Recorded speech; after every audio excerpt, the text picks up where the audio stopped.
Tiga fase ini sudah selesai dua, sekarang masuk yang ketiga. Maka yang ketiga ini, fa idza jaa wa'dul akhirati, maka jika datang janji Allah yang terakhir untuk mereka. Apa fase yang ketiga ini? Ada tiga bagian lagi. Satu, liyasu'u wujuhakum. Yang kedua, waliyadkhulul masjida kama dakhaluhu awwala marrah. Yang ketiga, waliyutabbiru ma'alahu tatbira. Ya. Satu sekarang sedang diperlihatkan, liyasu'u wujuhakum.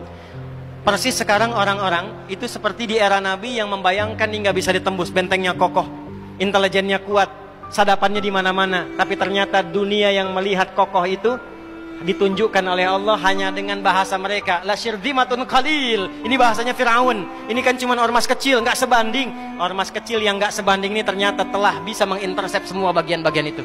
Dia bisa tembus bentengnya, dia masuk ke dalamnya. Liyasu'u wujuhakum. Tujuannya bukan untuk menunjukkan mereka mampu, bukan. Untuk menggugah dunia kalian kemana saja. Yang kalian anggap itu hebat, itu mampu, itu dahsyat, ternyata bisa ditembus, dipermalukan di wajah dunia. Satu, janji Allah tiba. Kedua, waliyadkhulul masjida kama dakhaluhu awwala marrah. Nanti ada fase kedua. Setelah ini terjadi, selesai fase kedua, masuklah ke wilayah Masjidil Aqsa. Kembali lagi milik kita itu. Dihitunglah fasenya 40 tahunan. 1987 fase pertama sekarang berjalan, ditambah 40 berapa? 2027. Itulah fase yang kedua, saat diharapkan paling puncaknya Masjidil Aqsa bisa kembali lagi. Nah, ini bukan main-main, ini bukan main-main. Hitungan fasenya. Antum lihat video viralnya Syekh Ahmad Yasin itu ketika menjelaskan itu. Saya tahu betul itu. Ya. Beliau hitung itu. Ya, 2027 ke 2028 dan puncak akhirnya waliyutabbiru ma'alahu tatbira. Hancur semua, terjadi perang dahsyat. Hitungan saya sih tambah 20 tahun karena fasenya sampai 100 tahun. 40 tambah 40 tambah 20 100. Maka 2037. Silahkan cek orang-orang yang ada menghitung di pertahanan sekarang. Antum tanyakan pada yang di Lemhanas, pada di macam-macam.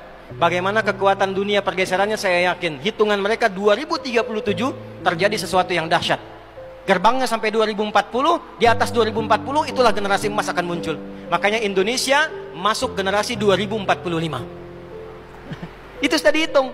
2030 pembukanya. Makanya sekarang punya visi 2030 semua. Saudi visi 2030, Rusia, Cina, Afrika Selatan, Brazil visinya 2030 dengan bikin bridge itu. Semua visinya ke sana. Dan yang paling dahsyat, hitungan itu secara spesifik isyaratnya sudah ada dalam Al-Quran. Dan ini bukan ilmu utak-atik, bukan viral TikTok. Ingat, ini sudah sejarah yang berlangsung dari penelitian masa lalu.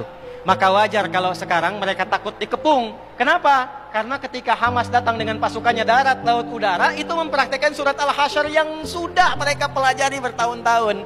Datang lewat darat, lewat laut, lewat udara. Takut mereka semua. Maka dikontaklah kemudian kolega-koleganya. Datanglah kapal induk 2 dari Amerika. Satu lagi datang, Inggris datang, kemudian Kanada datang, Jerman siapkan pasukan. Kenapa? Karena trauma dengan pengepungan.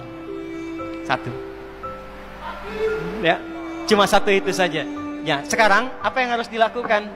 Doa yang terbaik. MUI sudah bikin fatwa, baru saya lihat fatwanya hari ini tuh. Fatwa nomor 83 tahun 2023. Kita nggak bisa berangkat ke sana, ya, jangan main-main, jangan potong-potong video saya. Nggak boleh berangkat sembarangan karena gerbang pun ditutup. Antum belum nyampe udah mati duluan. Nggak boleh keluar tanpa izin pemerintah karena ada qadhi yang paling atas. Tidak, ya.